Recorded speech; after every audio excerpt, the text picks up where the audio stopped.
आमोस उसका पहला अध्याय, आमोस नबी की पुस्तक उसका पहला अध्याय पहले पद से 5वें पद तक देखेंगे। The book of Amos chapter 1 versus 1 to 5। तकोआ वासी आमोस जो भेड़ बकरियों के चराने वालों में से था, उसके ये वचन हैं जो उसने यहूदा के राजा उजिया के और योआस के पुत्र इस्राएल के राजा यारोबाम के दिनों में भूकंप से 2 वर्ष पहले इस्राएल के विषय में दर्शन देखकर कहे। जी। यहोवा सियोन से गरजेगा और यरूशलेम से अपना शब्द सुनाएगा। तब चरवाहों की चराइयां विलाप करेंगी और करमेल की चोटी झुलस जाएगी। यहोवा यो कहता है, दमिश्क के 3 क्या वरन 4 अपराधों के कारण मैं उसका दंड ना छोड़ूंगा, क्योंकि उन्होंने गिलाद को लोहे के दागने वाले यंत्रों से रौंद डाला है।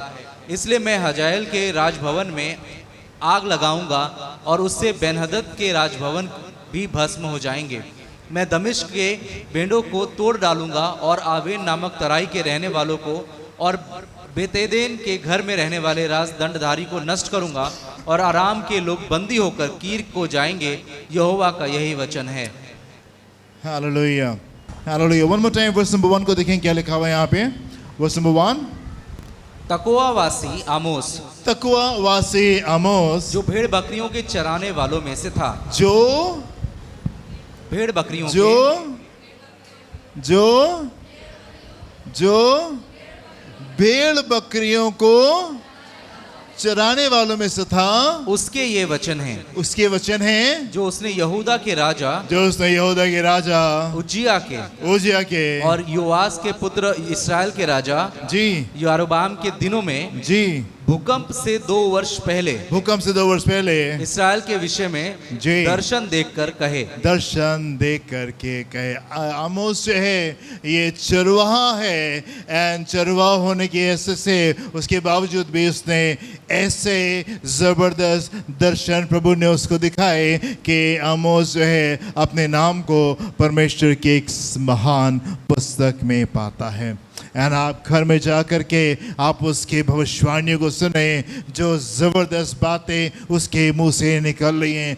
पावरफुल वर्ड्स ऑफ गॉड, परमेश्वर के सामर्थ्य वचन उसके मुंह से निकल रहे हैं। ये संसार तो रईस लोगों से दोस्ती करता है। ये संसार तो स्ट्रॉन्ग लोगों से, पावरफुल लोगों से दोस्ती करता है। ये संसार तो खूबसूरत लोगों से दोस्ती करता है। अगर आप खूबसूरत हैं, अगर आप रईस हैं, अगर आप बलवंत, बड़े सामर्थ्य हैं, आपके पास में ढेर सारे दोस्त होंगे। संसार ऐसे लोगों को सलाम करता है जो बड़े रईस होते हैं, बड़े ताकतवर होते हैं। संसार ऐसे लोगों को वेलकम करता है, ऐसे लोगों का स्वागत करता है जो बड़े रईस हैं, जो बड़े स्ट्रॉन्ग हैं, जो बड़े पावरफुल हैं। पर क्या ही खूबसूरत बात है मेरे प्रियो, क्या ही खूबसूरत बात है कि स्वर्ग का राज उनका है जो कि मन के दीन है। हालेलुया, क्या एक खूबसूरत बात है। स्वर्ग का राज उनको बिलोंग करता है जो मन के दीन हैंगे। संसार तो उन लोगों का स्वागत करता है, संसार तो उन लोगों से दोस्ती करता है, संसार तो उन लोगों को सलाम करता है जो बड़े रईस हैं, बड़े पावरफुल हैं, बड़े खूबसूरत हैं। नीति वचन उसका 19वां अध्याय उसके 4थे पद में देखें क्या लिखा हुआ है। नीति वचन 19:4। धनी के तो बहुत से मित्र हो जाते हैं, धनी के तो बहुत से मित्र हो जाते हैं, परंतु कंगाल के मित्र भी उससे अलग हो जाते हैं। उससे अलग हो जाते हैं। जो रईस है ना, उसके तो बड़े ढेर सारे दोस्त हैं, वो बन जाएंगे। पर जो कंगाल है, जो गरीब है, उसके अपने दोस्त भी उसको छोड़ करके चले जाते हैं। संसार में आपको झूठ मिलेगा। संसार जो है वो फेक है, वो लाइस के ऊपर, वो झूठ के ऊपर कायम है। जो बनावटी चीजें आप सामने प्रेजेंट कर दिए, ढेर सारे लोग आपसे आकर के दोस्ती करेंगे यदि आप रईस हैं, यदि आप सामर्थ्य हैं और यदि आप खूबसूरत हैं। पर क्या एक खूबसूरत बात है मेरे प्रियो, स्वर्ग का राज उनको बिलोंग करता है जो मन के दीन है। मत्ती उसका 5वां अध्याय पहले पद से 16 पद को देखें क्या लिखा हुआ है। यीशु मसीह के शुरुआती संदेश, इन बातों के साथ में यीशु ने अपनी सेवकाई को शुरू किया। ब्यूटीफुल वर्ड्स, खूबसूरत पद उसके मुंह से निकलते हैं। क्या लिखा हुआ है मत्ती उसका 5वां अध्याय पहले पद से। वो इस भीड़ को देखकर पहाड़ पर चढ़ गया उस भीड़ को देख के पहाड़ के पर चढ़ गया, और जब बैठ गया जो बैठ गया तो उसके चेले उसके पास आए उसके चेले उसके पास में आए और वो अपना मुंह खोलकर उन्हें ये उपदेश देने लगा, जी धन्य है वे धन्य है वे जो मन के दीन है, जो मन के दीन है, क्योंकि ईश्वर का राज क्योंकि उन्हीं का ईश्वर है। का राज सबसे पहला वाक्य जो यीशु मसीह के मुंह से यहाँ पे इस महान पर्वत के संदेश के ऊपर निकल रहा है, और वो ये कि धन्य है वे जो मन के दीन है, क्योंकि ईश्वर का राज ऐसो ही का है। हालेलुया। क्या एक खूबसूरत बात है कि जो सच्ची बातें, जो ईमानदारी की बातें, जो असली बातें, जो रियल चीजें, परमेश्वर उनके ऊपर कायम है। इन संसार उन चीजों के ऊपर कायम है, झूठ के ऊपर नहीं है, फेक के ऊपर चीजें नहीं है, सत्य के ऊपर हमारे संसार में चीजें राज करती हैं। हमारा परमेश्वर राज करता है। धन्य है वे जो मन के दीन है, क्योंकि स्वर्ग का राज उन्हीं का है। आगे, धन्य है वे जो शोक करते धन्य है हैं, वे जो शोक करते हैं, क्योंकि वे शांति क्योंकि पाएंगे। वो शांति पाएंगे। शोक करने का मतलब, यदि कोई दुखी है, हम उसके साथ में दुख मनाते हैं और हम उसके छुटकारे के लिए प्रार्थना करते हैं। जी, धन्य है वे जो नम्र हैं, धन्य है वे जो नम्र हैं, क्योंकि वे पृथ्वी के अधिकारी धन्य होंगे। है वे जो नम्र हैं और वे पृथ्वी के अधिकारी होने पाएंगे। वे पृथ्वी के अधिकारी होने पाएंगे। संसार तो उनसे दोस्ती करता है जो बड़े रईस है, बड़े स्ट्रांग है, बड़े मजबूत हैं, बड़े खूबसूरत हैं। पर क्या एक खूबसूरत बात है मेरे प्रियो कि संसार के अधिकारी वो लोग होने पाएंगे जो मन के दीन और नम्र लोग हैं। जी, आगे पढ़ें। धन्य है वे जो धर्म के भूखे और प्यासे हैं, धर्म के भूखे और प्यासे हैं, क्योंकि वे तृप्त किए क्योंकि जाएंगे। वे तृप्त किए जाएंगे। धन्य है वे जो दयावंत धन्य हैं, है वो जो दयावंत हैं, क्योंकि उन पर दया की क्योंकि उन पर जाएगी। दया की जाएगी। धन्य वे हैं धन्य है वे जिनके मन शुद्ध हैं, जिनके मन शुद्ध क्योंकि वे हैं, परमेश्वर को देखेंगे। क्योंकि वो परमेश्वर को देखेंगे। धन्य है वे धन्य है वे जो मेल कराने वाले जो हैं, मेल कराने वाले हैं, क्योंकि वे परमेश्वर के क्योंकि पुत्र वे कहलाएंगे। परमेश्वर के पुत्र कहलाएंगे। धन्य है वे जी, जो धर्म के कारण सताए जाते धर्म के हैं, कारण सताए जाते हैं, स्वर्ग का राज क्योंकि उन्हीं का है। स्वर्ग का राज ऐसो ही का है। जी, धन्य हो तुम धन्य हो तुम जब मनुष्य मेरे कारण तुम्हारी निंदा करे जी, और सताए और झूठ बोल बोल कर तुम्हारे विरोध में तुम्हारे विरोध सब में प्रकार की बुरी बात सब कहे, प्रकार की बुरी बातें कहे, तब आनंदित और मगन होना, आनंदित और मगन होना, क्योंकि तुम्हारे लिए क्योंकि स्वर्ग में बड़ा तुम्हारे लिए फल है। स्वर्ग में एक बड़ा फल है।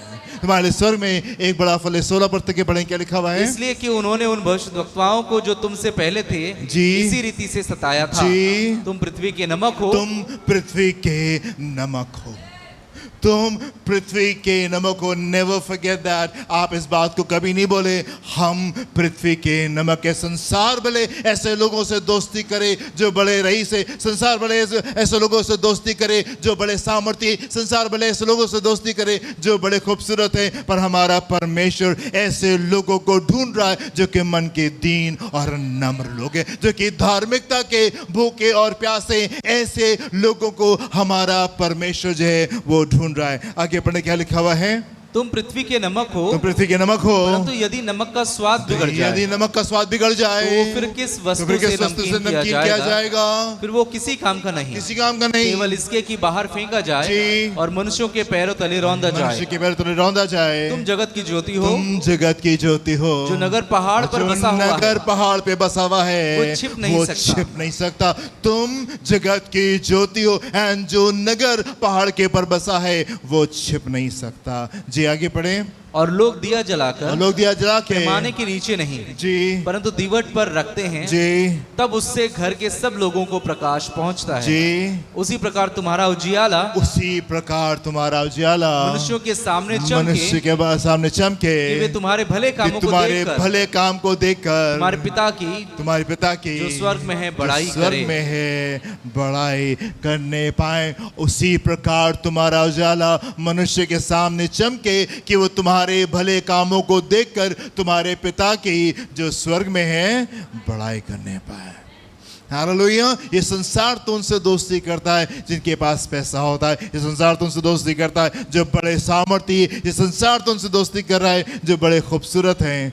पर क्या एक खूबसूरत बात है मेरे प्रियो, परमेश्वर ऐसे लोगों को ढूंढ रहा है जो कि धार्मिकता के भूखे और प्यासे हैं, जो कि मन के दीन लोग हैं, जो कि उपवास करते हैं, जो कि प्रार्थना करते हैं, जो कि मौन करते हैं। दूसरे लोगों के लिए हम विलाप में जाते हैं, हम प्रार्थनाओं में जाते हैं। परमेश्वर ऐसे लोगों को ढूंढ रहा है जो कि मन के दीन लोग हैं।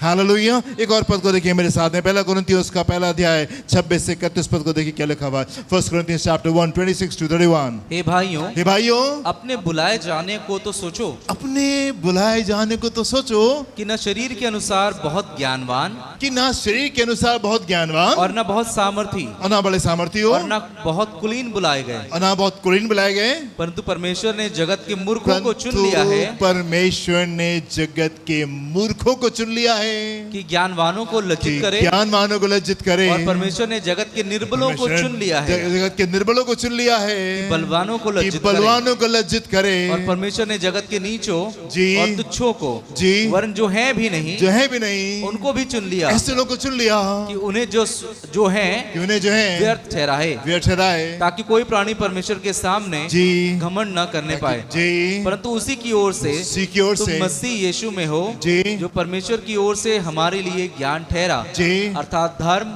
और पवित्रता और जी छुटकारा, जी ताकि जैसा लिखा है जैसे लिखा वैसा है, ही हो, जी जो घमंड करे वो प्रभु में जो घमंड करे। घमंड करे वो प्रभु में घमंड करे। एक बार फिर से पढ़ दिए पहले दो पद इस सेक्शन के 26 हे 27। भाइयों, हे भाइयों, अपने बुलाए जाने को तो अपने सोचो, बुलाने जाने को तो सोचो। आप कि न- देखो कि प्रभु ने कैसे तुमको अपनी निकटता में आने का मौका दिया है जी। कि ना शरीर के अनुसार ना बहुत शरीर के अनुसार ज्ञानवान, बहुत ज्ञानवान। हम ऐसे नहीं है कि हम बड़े शरीर के अनुसार हम लोग बड़े ज्ञानवान लोग हैं, और न बहुत सामर्थी, और ना बड़े सामर्थी और हैं, न बहुत कुलीन बुलाए गए, और ना बहुत कुलीन बुलाए गए, परंतु परमेश्वर ने जगत के मूर्खों को चुन लिया है, ने जगत के मूर्खों को चुन लिया।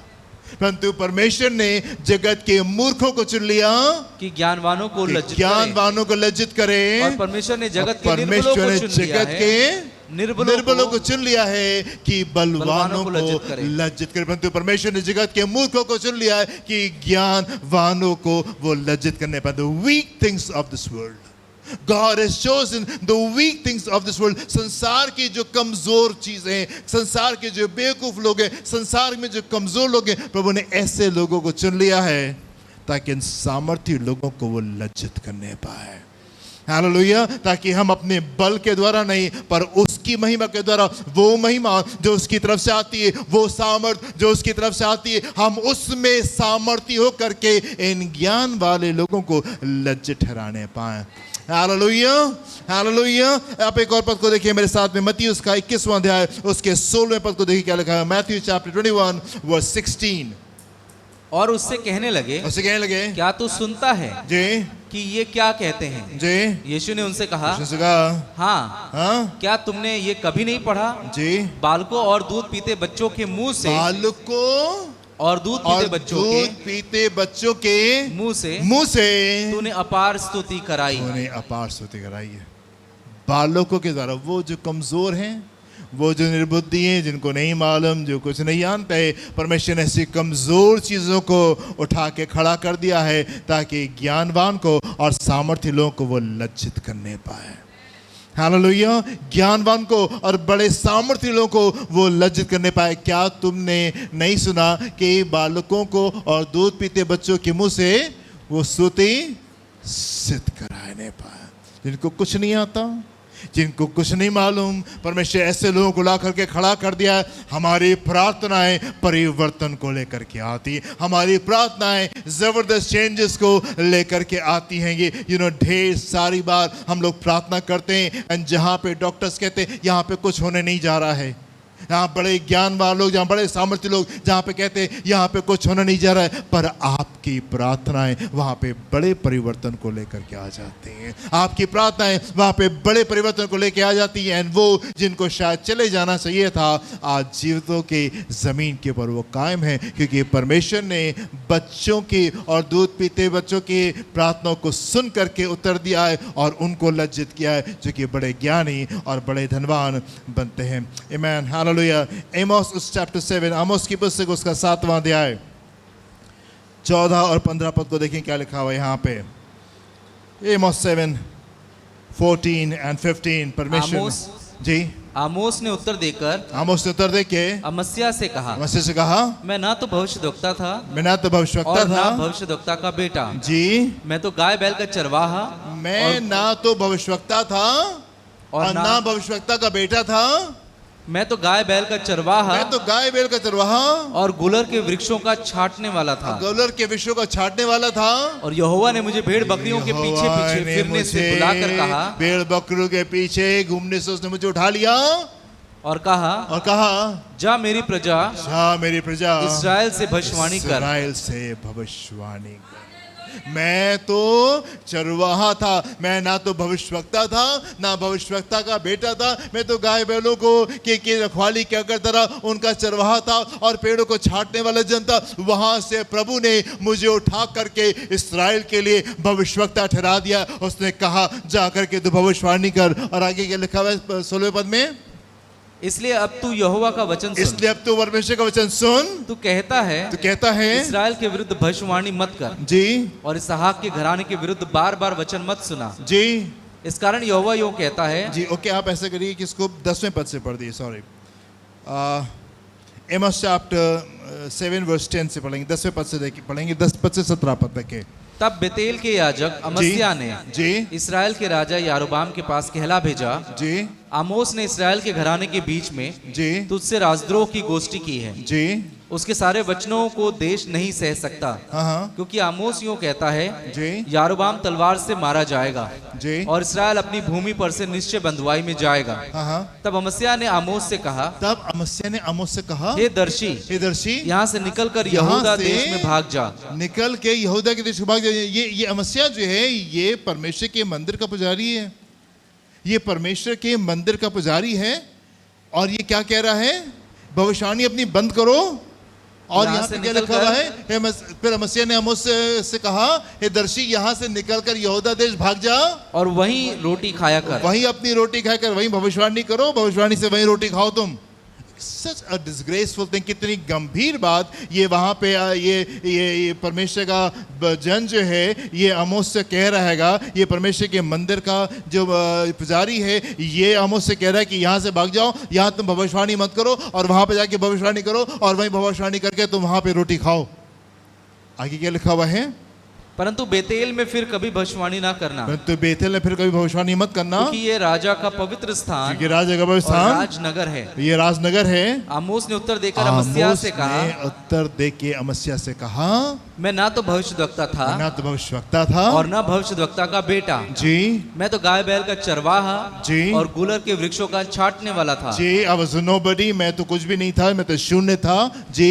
और यहोवा ने मुझे भेड़ बकरियों के पीछे पीछे जी फिरने से बुलाकर कहा, जी, जा मेरी प्रजा इस्राएल की भविष्यवाणी कर। जा मेरी प्रजा इस्राएल की भविष्यवाणी कर। इसलिए अब तू यहोवा का वचन सुन। इसलिए अब तो यहोवा का वचन सुनी ले। परमेश्वर ने कमजोर चीजों को संसार के चुन लिया है ताकि मजबूत चीजों को वो लज्जित करने पाए। परमेश्वर संसार के बेवकूफों को चुन लिया है ताकि बड़े ज्ञान वालों को वो लज्जित करने पाए। यहाँ पे आमोस जो है वो तो चरवाहा है, भेड़ बकरियों को चराता था। एंड क्योंकि वो जो ठहराए गए थे कि परमेश्वर के वचन को लेकर के पहुंचे और वो उस काम को नहीं कर रहे हैं, सो आमोस को परमेश्वर ने खड़ा कर दिया। भेड़ बकरियां चराता रहा, वहां से बुला लिया, पेड़ को छाटा करता रहा, वहां से बुला लिया कि जाके परमेश्वर के वचन की ये भविष्यवाणी करने पाए। एंड आमोस यहाँ पे कहता है, अब तुम परमेश्वर के वचन को सुन लो। देखिए कितनी सामर्थ्य तरीके से आमोस यहाँ पे भविष्यवाणी कर रहा, तुम परमेश्वर के वचन को सुन लो जी। तू कहता है इस्राएल के विरुद्ध भविष्यवाणी मत कर जी, और इसहाक के घराने के विरुद्ध बार बार वचन मत सुना जी। इस कारण यहोवा यूं कहता है, इस कारण यहोवा यूं कहता है, तेरी स्त्री नगर में वेश्या हो जाएगी जी, और तेरे बेटे बेटियां तलवार से मारे जाएंगे, बेटे बेटियां तलवार से मारे जाएंगे, और तेरी भूमि डोरी डालकर बांट ली जाएगी जी, और तू आप अशुद्ध देश में मरेगा, देश में जाके मरेगा, और इस्राएल अपनी भूमि पर से निश्चय बंधुआई में जाएगा, अपनी भूमि पर से निश्चय बंधुआई में जाएगा। आमीन। वो जन अमस्या जो कि परमेश्वर के मंदिर का पुजारी था, जो कि इस बात के लिए ठहराया गया था कि परमेश्वर के संदेश को वो लोगों तक के वहाँ पे पहुँचाने पाए, नहीं, पर वो उस काम को नहीं कर रहा है। परमेश्वर ने लोगों को खड़ा कर दिया परमेश्वर ने आम लोगों को खड़ा कर दिया, वीक थिंग्स को पकड़ लिया, कमजोर लोगों को उठा के खड़ा कर दिया, ताकि वो सामर्थी लोगों को आकर के लज्जित करने पाए। Powerful word. मैं इसके वचन को सुन करके मैं पूरी आमोस की पुस्तक को बहुत धीमे धीमे करके पढ़ा और मैं समझने की कोशिश कर रहा कितना पावरफुल संदेश जो है वो इसके मुंह से निकलने पाया। सिर्फ एक भविष्यवाणी के ऊपर हम लोग ध्यान देंगे। आमोस की पुस्तक उसका दूसरा अध्याय 9 पद से 16 पद को एक भविष्यवाणी देखिए, कितनी जबरदस्त तरीके से ये कितने सामर्थ्य तरीके से ये परमेश्वर के वचन को बता रहा है। आमोस उसका दूसरा अध्याय 9 पद से 16 पद। मैंने उनके सामने से जी एमोरियों को नष्ट किया था। जी परमेश्वर कह रहे हैं यहाँ पे, आमोस कह रहा है, परमेश्वर क्या वचन आमोस के पास से निकल रहा है। परमेश्वर कह रहे हैं मैंने उनके पास से एमोरियों को नाश किया था, जिनकी लंबाई देवदारों की और जिनका बल बांज वृक्षों का सा था। जी परमेश्वर इस्राएल से कह रहा है मैंने तुम्हारे बीच से अमोरियों को दूर किया था, जो कि देवदार के समान ऊंचे और सामर्थी थे। जी और जिनका बल बांज वृक्षों का सा था, जिनका बल जो था बांज वृक्षों जैसा था। तो भी मैंने ऊपर से उसके फल और नीचे से उसकी जड़ नष्ट की। मैंने ऊपर से उनके फल, परमेश्वर तो भी मैंने उनके ऊपर से फल और नीचे से उनकी जड़ को नष्ट कर दिया। मैं तुमको मिस्र देश से निकाल लाया, और जंगल में 40 वर्ष तक लिए फिरता रहा जी, कि तुम एमोरियों के देश के अधिकारी हो जाओ। जी मैंने तुम्हारे पुत्रों में से नबी होने के लिए जी और तुम्हारे कुछ जवानों में से नाजीर होने के लिए ठहराया। जी हे इस्राएलियों, क्या ये सब सच नहीं है? क्या ये सब सच नहीं है? यहोवा की यह वाणी है जी, परंतु तुमने नाजीरों को दाखमधु पिलाया जी और नबियों को आज्ञा दी जी कि भविष्यवाणी न करें। भविष्यवाणी मत करो। देखो मैं तुमको ऐसा दबाऊंगा, जैसे पूलों से भरी हुई गाड़ी नीचे को दबाई जाती है, भरी हुई गाड़ी नीचे को दबाई जाती है। इसलिए वेग दौड़ने वाले को भाग जाने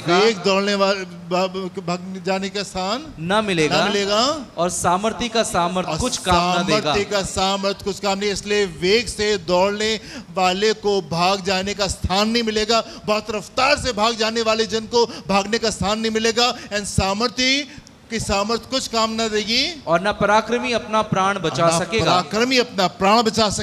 धनुर्धारी खड़ा न रह सकेगा, और फुर्ती से दौड़ने वाला ना बचेगा। जी, सवार भी अपना प्राण न बचा सकेगा, और शूरवीरों में जो अधिक धीर हो जी, वो भी उस दिन नंगा होकर भाग जाएगा। यहोवा की यही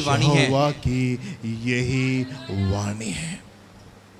पावरफुल वर्ड ऑफ गॉड, सामर्थ्य वचन आमोस के पास से निकल रहा है। चेतावनी का वचन परमेश्वर का पहुंच रहा है। लोग अपने पाप में डूबे हुए हैं, परमेश्वर की कोई परवाह नहीं, परमेश्वर की कोई फिक्र नहीं, धर्म की कोई परवाह नहीं, जो मन में आ रहा है वो उसको कर रहे हैं। एंड यहाँ पे परमेश्वर ने अपने लिए एक सामर्थ्य भविष्यवक्ता को खड़ा किया, कमजोर चीज को खड़ा किया, वीक चीज को आकर के खड़ा कर दिया, निर्बुद्धि लोगों को आकर के खड़ा कर दिया, ताकि ज्ञानवान लोगों को वो लज्जित करने पाए एंड सामर्थ्य लोगों को वो लज्जित करने पाए। पावरफुल चीज है, सामर्थ्य चीजों को परमेश्वर ने आकर के खड़ा कर दिया। राइट, ये लोग परमेश्वर को भूल गए थे, परमेश्वर की चीजों को भूल गए थे, एंड परमेश्वर का संदेश आकर के बहुत सख्त तरीके से इनको आकर के मिल रहा है। यहाँ पे एक जन है जो कि पृथ्वी का नमक है, और इस नमक की खूबी वापस से फैला रहा करके। यहाँ पे एक जन है जो कि इस संसार की जगत की रोशनी है, और उस रोशनी को वो संसार में आकर के फैला रहा है। आपसे कहना चाहता हूं मेरे प्रियो, परमेश्वर ने कमजोर चीजों को चुन लिया, वीक चीजों को चुन लिया, ताकि वो बलवानों को लज्जित करने पाए। हालेलुया। मूसा के बारे में हम जानते हैं, कैसा सामर्थ्य भविष्यवक्ता, सबसे बड़ा भविष्यवक्ता जिसको कहा जाता है संसार में अब तक का सबसे बड़ा भविष्यवक्ता मूसा को कहा जाता है। ऐसे जन को परमेश्वर ने आके खड़ा कर दिया। पर मूसा वो जन था जो शायद जिस दिन पैदा हुआ था उसी दिन उसको मर जाना चाहिए था, या उसके कुछ दिनों में ही उसको खत्म हो जाना चाहिए था। ये लंबी कहानी तो ये परमेश्वर की बड़ी दया और बड़ी अनुग्रह जो है वो मूसा के ऊपर होने पाया। मूसा को तो शुरुआत में ही मर जाना चाहिए था। आप मेरे साथ में देखें एक्सोडस, निर्गमन उसका पहला अध्याय 15 से 17 पद और 22 पद को देखें क्या लिखा हुआ है। निर्गमन 1 15 से 17 और 22वां पद। शिप्रा और पुआ नामक 2 इब्री भाइयों को जी मिस्र के राजा ने आज्ञा दी, मिस्र के राजा ने आज्ञा दी, जब तुम इब्री स्त्रियों को बच्चा उत्पन्न होने के समय जी प्रसव के पत्थरों पर बैठी देखो, जी तब यदि बेटा हो तो उसे मार डालना, तो यदि बेटा हो तो उसको मार डालना, और बेटी हो तो और जीवित बेटी हो रहने तो देना। उसको छोड़ देना। राजा की आज्ञा थी, राजा की आज्ञा निकली थी कि इस्राएल में यदि बेटे पैदा होंगे तो उनको पैदा होते ही मार दिया जाएगा, और बेटियां होंगी तो उनको छोड़ दिया जाएगा। 22वें पद में क्या लिखा हुआ है? 22वां तब पद फिरौन ने अपनी सारी प्रजा के लोगों को आज्ञा दी, जी इब्रियों के जितने बेटे उत्पन्न हो जी उन सबों को तुम नील नदी में डाल उन देना, सबों को तुम नील नदी में डाल देना, और सब बेटियों को जीवित रहने और देना। सब बेटियों को जीवित रहने देना। राजा ने आज्ञा निकाली कि जितने बेटे पैदा होंगे वो मार दिए जाएंगे, एंड यदि कोई बच जाएगा तो उन बेटों को उठा करके नील नदी में ऐसे ही फेंक दिया जाए। मूसा के लिए जीवित रह पाना ये अपने में बहुत बड़ी बात थी, ये अपने में बहुत बड़ी बात थी। एक्सोडस चैप्टर 2 वर्सेस 1, 2 and 3, निर्गमन उसका दूसरा अध्याय पहले 3 पद को देखें क्या लिखा हुआ है यहाँ पे। लेवी के घराने के एक पुरुष ने जी एक लेवी वंश की स्त्री से विवाह कर लिया। जी वो स्त्री गर्भवती हुई जी और उसके एक पुत्र उत्पन्न हुआ, जी और ये देख कर कि यह बालक सुंदर है जी उसे 3 महीने तक छिपा रखा। 3 महीने तक मूसा को छिपा के रखा। जब वो उसे और ना छिपा सके, जब वो उसको और ना छिपा सके, तब उसके लिए सरकंडों की एक टोकरी लेकर जी उस पर चिकनी मिट्टी और राल लगाई, जी और उसमें बालक को रखकर उस बालक को रखे नील नदी के किनारे नील नदी के किनारे घासों के बीच उसको छोड़ आई। घासों के बीच उसको छोड़ दिया। यहाँ पे एक परिवार में एक बच्चा पैदा होता है, मूसा पैदा होते हैं। 3 महीने तक के उसके माँ बाप किसी तरीके से उसको बचा लेते हैं कि वो मार ना दिया जाए, उठा के नील नदी में फेंक नहीं दिया जाए। पर जब वो उसको बचा नहीं पाए तो उन्होंने एक टोकरी बनाई, और टोकरी बना करके उसको रख करके उसमें उसको नदी में उसको ऐसे करके बहा दिया। वो जो इतना बड़ा भविष्यवक्ता हुआ, वो जिसका नाम आज भी संसार के कोने कोने में लोग जानते हैं, उसके काम को कोने कोने में लोग जानते हैं, वो अपने पैदा होते ही मर जाता, और उसका आगे जी पाना ही बहुत मुश्किल की बात थी। पर ऐसे जन को जो इतना कमज़ोर था, इतना लाचार था, परमेश्वर ने उसको वहाँ से उठाया और राजमहल में पलवाया, और अगला फिरौन होने के लिए उसको खड़ा कर दिया। वो जन जिसको मर जाना था, जिसको खत्म हो जाना था, परमेश्वर ने ऐसे जन को ऐसे सख्त समय में उठा करके महल में पढ़ाया। महल में वो पला बड़ा, महल में वो बड़ा होने पाया, और महल में ना से बड़ा हुआ, पर परमेश्वर ने उसको जगह के ऊपर पहुंचा दिया जहां पे उसको अगला फिरौन होना था। आमीन। और उसके बाद में परमेश्वर उसको वहां से ले गए। 40 साल तक के वो जंगल में रहा, और वो अपने लोगों के लिए प्रार्थना करता रहा, एंड धीमे धीमे धीमे करके परमेश्वर उसको तैयार करते रहे। अगले आने वाले 40 साल की सेवकाई के लिए परमेश्वर उसको तैयार करने लगे। और 40 साल के बाद में जब वो लौटता है तो मिस्र का सबसे सामर्थी जन था, सबसे पावरफुल जन था। पढ़े मेरे साथ में निर्गमन उसका 11वां अध्याय उसके 3 पद को देखिए क्या लिखा हुआ है। Weak things of this world, कमजोर चीजें संसार की, परमेश्वर ने उनको उठा के खड़ा कर दिया ताकि सामर्थी चीजों को वो लज्जित करने पाए। निर्गमन 11 उसका 3 पद। तब यहोवा ने मिस्रियों को जी अपनी प्रजा पर दयालु किया। जी इसके अतिरिक्त वो पुरुष मूसा मिस्र देश में फिरौन के कर्मचारियों और साधारण लोगों की दृष्टि में जी अति महान था। अति महान था। मूसा अपने लोगों के वहां पे मिस्र के बीच में सबसे महान जन था। फिरौन और उसके कर्मचारी वो मूसा को अहमियत दे रहे थे, मूसा को दे रहे थे। वो जो इतना कमजोर था कि शायद उसको जीवित ही नहीं रह पाता, वो शायद जीवित ही नहीं रह पाता। परमेश्वर ने ऐसी कमजोर चीजों को उठा करके, ऐसे कमजोरों को उठा करके वहां पे लाके खड़ा कर दिया ताकि बड़े सामर्थ्य और बलवान लोगों को वो आकर के लज्जित करने पाए। दाऊद जब छोटा था उसके साथ में बहुत दुर्गति होती थी। उसके बड़े भाई उसको बहुत हीन निगाह से देखते थे, हर बात पे डांटते रहते थे, कोई इज्जत उसकी नहीं थी। सैमुअल जो है वो घर में आते हैं एंड दाऊद को कोई बताता ही नहीं है। दाऊद को कोई नहीं बताता कि सैमुअल घर में आया हैगा। दाऊद को बिल्कुल बाहर निकाला वजन था, उसको कोई प्रेम नहीं करता था। और ऐसे लोग जो होते हैं ये अपनी ज़िंदगी में कुछ नहीं कर पाते, बस बड़े भाई लोगों को बस पानी पिलाने के काम आते हैं, कुछ नहीं कर पाते।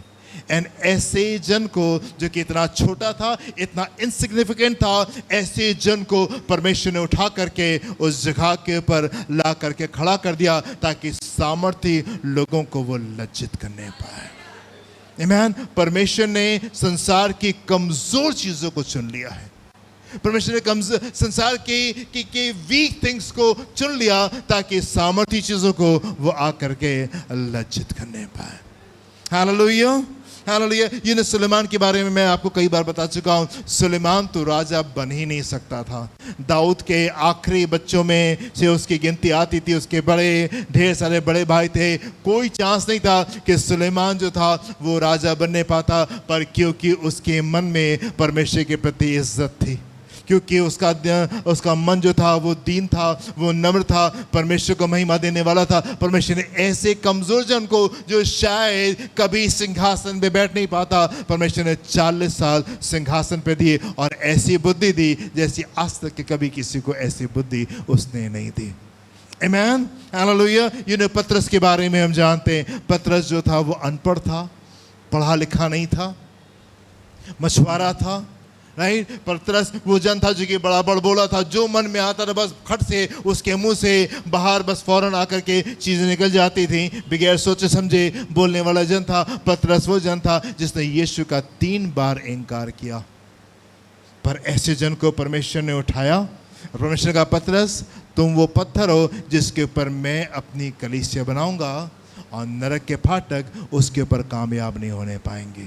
वीक थिंग्स, कमजोर चीजों को परमेश्वर ने उठा करके सामने खड़ा कर दिया। 2 कुरिन्थियों 10वां अध्याय 10वें पद को देखें क्या लिखा हुआ है। 2 Corinthians chapter 10 verse 10।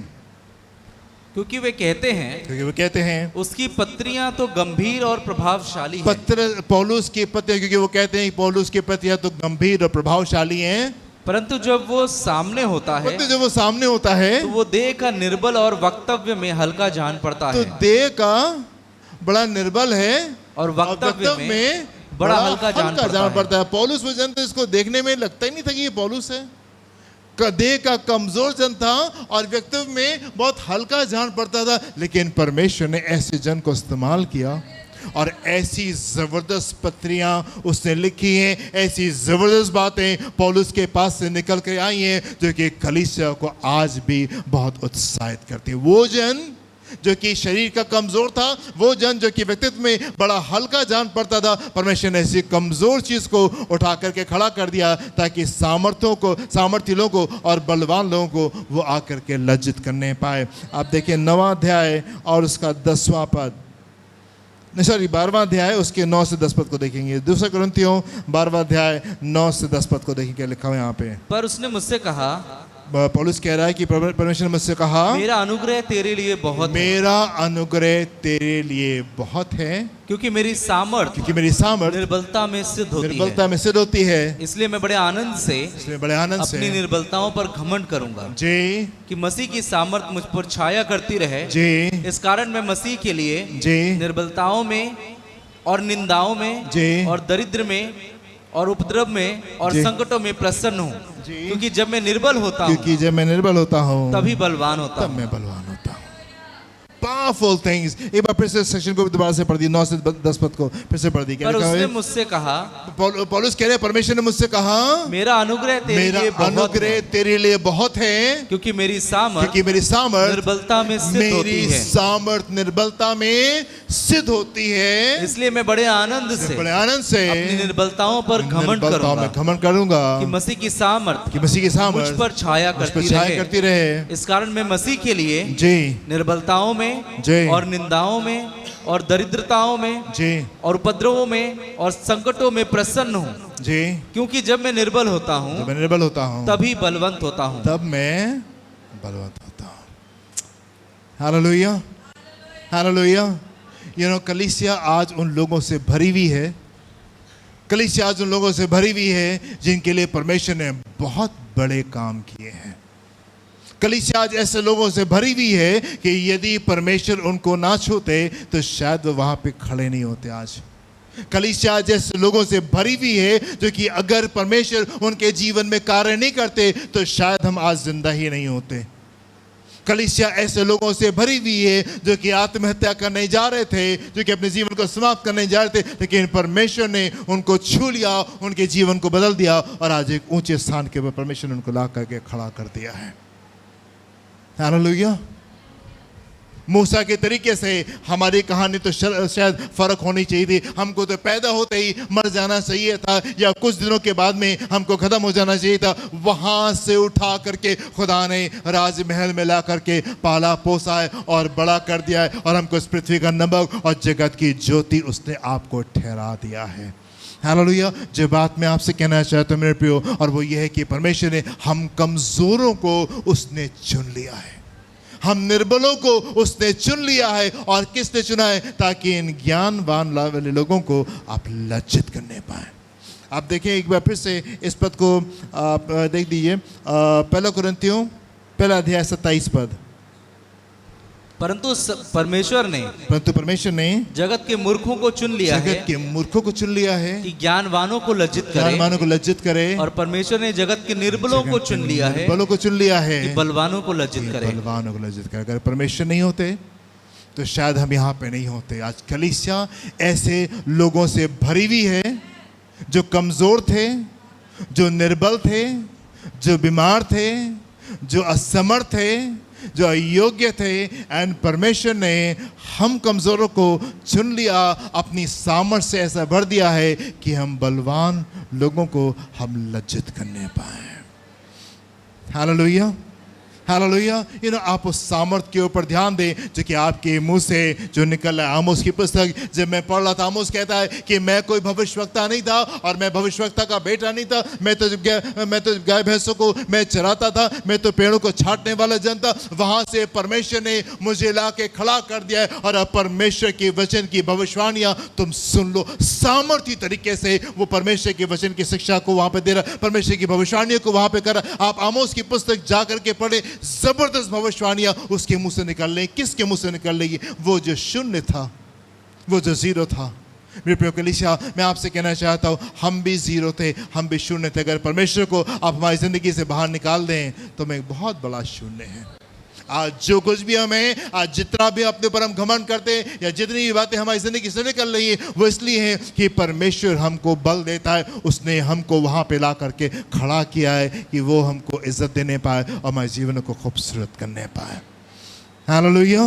पर आप इस बात को समझे मेरे प्रियो कि आप वो कमजोर हैं जिसको परमेश्वर ने ठहराया है कि आप सामर्थ्य लोगों के लज्जा का कारण होने पाए। आमीन। पिछले दिनों हम मनन कर रहे थे इस बात के ऊपर कि पतरस तो जेल में बंद था, पर कलीसिया लौ लगा के प्रार्थना कर रही थी। एंड जब कलीसिया लौ लगा के प्रार्थना कर रही थी, तब क्या स्वर्ग से स्वर्गदूत रिलीज हो गए। परमेश्वर ने स्वर्ग से स्वर्गदूतों को रिलीज कर दिया कि वो पतरस को जेल से बाहर लेकर के आने पाए। कलीसिया बड़े उत्सव में गई, और दूसरे लोग तरफ जो लोग थे वो बड़े कंफ्यूजन में थे कि ये हमारे बीच में क्या हो रहा है, ये हमारे बीच में क्या हो रहा है। अरे मेरे पे इसी जगह के पर कलीसिया को निकल करके आने की आवश्यकता है। हमें अपने घुटने परमेश्वर के सामने टेकने, हमें प्रार्थना में जाना है, और हमको वो सामर्थी कलीसिया बनना है जो वो हमको बनाना चाहता है, जो हमको बनाना चाहता है। चेलों के पास में एक जन आया, एंड चेले उसको चंगा नहीं करने पाए। एंड चेले आके यीशु से कहते, प्रभु हम इस काम को क्यों नहीं करने पाए? उपवास और प्रार्थना के द्वारा इस प्रकार के कार्य होते। मेरे प्रिय कलीसिया अगर आज अपने घुटनों को के कलीसिया अगर आज परमेश्वर के सामने आकर के ठहरे तो वो सामर्थी कलीसिया होने पाएगी। हालेलुया। परमेश्वर ने आपको संसार में इसलिए ठहराया है कि आप कमजोर रहें, आप निर्बल रहें, आप बीमार रहें, आप शून्य पर रहने पाए, पर परमेश्वर ने आपको इसलिए ठहराया है ताकि आप बलवानों को लज्जित करने पाए, आप बलवानों के लज्जे का कारण होने पाए। और वो तब होगा जब सामर्थ आपके जीवन से बहने पाएगी, वो सामर्थ आपके जीवन से बहने पाएगी। वो पल जो कि चेलों के लिए बड़े दुख भरे और बड़े निराशा के हो सकते थे, वो पल चेलों के लिए बड़े गवाही के साथ में होने पाए। नाव में अकेले जा रहे थे, यीशु ने भी छोड़ दिया, वो पर्वत पे जाके प्रार्थना करने लगे। नाव में जा रहे हैं, 12 घंटे तक के नाव जो है वो संघर्ष कर रही वहां पे, लेकिन विश्वास में खड़े रहे। विश्वास में खड़े एंड परमेश्वर ने खूबसूरत अनुभव वहां पे अपने चेलों को दिया। पतरस पानी के ऊपर चलने लगा। हालेलुया। कलीसिया में आपसे कहना चाहता हूं, उन्हीं बातों में जिनमें आप दुख में हैं, जिसमें आप आंसू में, जिसमें आप निराशा में, परमेश्वर उन्हीं बातों में आपको बड़ी महिमा दे सकता है। पर वो तब होगा जब अपने घुटने को हम परमेश्वर के सामने टेकेंगे और हम प्रार्थना में जाएंगे। हम मनन कर रहे थे इस बात के ऊपर कि कलीसिया प्रार्थना कर रही थी और इतनी देर तक के प्रार्थना कर रहे थे एंड सब लोग एक स्थान के ऊपर खड़े होकर प्रार्थना कर रहे थे और हम इस बात के ऊपर मनन कर रहे थे, क्यों एक स्थान के ऊपर इकट्ठा होकर के कलीसिया को इकट्ठा होकर के प्रार्थना करने की आवश्यकता है। क्या अगर हम अपने घरों पर बैठ के प्रार्थना करेंगे तो क्या वो इतनी सामर्थ्य प्रार्थना नहीं होगी? क्या हम सिर्फ थोड़ी देर के लिए प्रार्थना कर लेंगे तो क्या परमेश्वर हमारी प्रार्थना को सुन के उत्तर नहीं देंगे? यस, अगर आप प्रार्थना करेंगे परमेश्वर आपकी प्रार्थना को सुन के उत्तर देंगे। पर यह भी बहुत ज़रूरी है कि जैसे परमेश्वर के लोगों ने परमेश्वर के वचन में किया कि वो घंटों परमेश्वर के सामने ठहरते थे, अपनी सारी बातों को छोड़ के परमेश्वर के सामने ठहरते थे, वो काम आपको और हमको करने की आवश्यकता है। जब आप परमेश्वर के सामने जाएंगे, पिछले दिन हम लोग मनन करे थे इस बात के ऊपर कि मूसा अपने हाथ ऊपर किए रहा और हारून उसके हाथ पकड़े रहे एंड जब तक कि मूसा के हाथ ऊपर रहते थे तब तक इस्राएल जीता था एंड जहां मूसा के हाथ नीचे आते थे इस्राएल हारने लगता था। मेरे पे बहुत आवश्यक इस बात की है कि अपने हाथों को उठा करके हम परमेश्वर के सम्मुख जाएं और आज कलीसिया के लिए प्रार्थना करें, आज परमेश्वर के लोगों के लिए प्रार्थना करें ताकि कलीसिया सामर्थी कलीसिया होने पाए। कलीसिया इस संसार के सबसे कमजोर चीज नहीं है, कलीसिया इस संसार की सबसे सामर्थी चीज है, सबसे सामर्थी चीज है। पर आवश्यकता इस बात की है कि हम खड़े हों और हम खड़े होकर के परमेश्वर के सामने ठहरे। परमेश्वर ने संसार की कमजोर चीजों को चुन लिया है ताकि बलवानों को वो लज्जित करने पाए। जल्दी से एक पद को देखेंगे और हम खत्म करेंगे। मत्ती उसका 20वां अध्याय पहले पद से 7 पद को देखें क्या लिखा हुआ है। Matthew chapter 20 verse 1 to 7। स्वर्ग का राज किसी गृह स्वामी के समान है जी, जो सवेरे निकला कि अपनी दाख की बारी में मजदूरों को लगाए। जी, अपनी दाख की बारी में मजदूरों को लगाए। उसने मजदूरों से 1 दिनार रोज पर ठहराया जी, और उन्हें अपनी दाख की बारी में भेजा। जी, फिर एक पहर दिन चढ़े उसने निकलकर अन्य लोगों को बाजार में बेकार खड़े देखा जी, और उनसे कहा, तुम भी दाख की बारी में जाओ जी, और जो कुछ ठीक है हाँ, तुम्हें दूंगा। जी, अतः वे भी गए। जी, फिर उसने दूसरे और तीसरे पहर के निकट निकलकर वैसा ही किया। जी, 1 घंटा दिन रहे। जी, फिर उसने निकलकर दूसरों को खड़े पाया जी, और उनसे कहा, जी, तुम क्यों यहाँ दिन भर बेकार खड़े रहे? तुम क्यों यहाँ दिन भर बेकार खड़े रहे? उन्होंने उससे कहा, जी, इसलिए कि किसी ने हमें मजदूरी पर नहीं लगाया। जी, उसने उनसे कहा, जी, तुम भी दाख की बारी में जाओ। जी। 6 पद को फिर से पढ़ें क्या लिखा हुआ है, वर्स नंबर 6। 1 घंटा दिन रहे। 1 घंटा बाकी था दिन को खत्म होने में। उसने फिर निकल के दूसरों को खड़े पाया, कुछ लोगों को वहां पे फिर भी खड़े पाया और उनसे कहा, और उनसे जाके यीशु ने कहा, दिन भर बेकार खड़े रहे? तुम क्यों यहाँ दिन भर बेकार खड़े रहे? परमेश्वर आज अपनी कलीसिया से इस बात को कह रहा है, दिन भर बेकार क्यों खड़े रहते हो?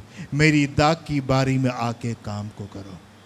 Why have you been standing all day long doing nothing? तुम दिन भर बेकार में क्यों खड़े हुए हो और कुछ नहीं कर रहे हो? मेरी दाख की बारी में आकर के सेवा के करो। आज परमेश्वर अपनी कलीसिया से कहना चाहता है, दिन भर बीत जाता है फजूल की बातों में, उन बातों में जिनसे कोई फर्क आपकी ज़िंदगी में पड़ने नहीं जा रहा है। मैं आपको उत्साहित करना चाहता हूँ, कलीसिया आप उपवास प्रार्थना में परमेश्वर के सम्मुख ठहरें और आप उस लंबी प्रार्थनाओं में जाएं।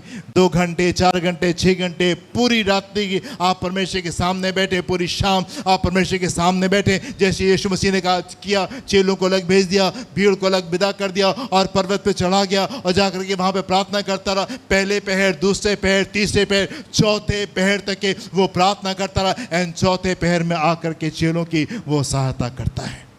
कलीसिया को जगह के ऊपर आना है मेरे प्रियो, जहाँ पे हमें ढेर सारा समय परमेश्वर के सामने आकर के बिताना है। कलीसिया को जोरावर तरीके से निकल के आने की आवश्यकता है। परमेश्वर ने संसार की कमज़ोर चीज़ों को चुन लिया है।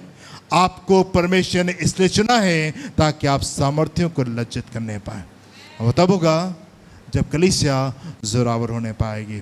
आमीन, हालेलुया। हम प्रार्थना करेंगे। आगे की शिक्षा हम लोग अगले हफ्ते देखेंगे। प्रभु आपको आशीष दे। हालेलुया। ये बुनियादी शिक्षा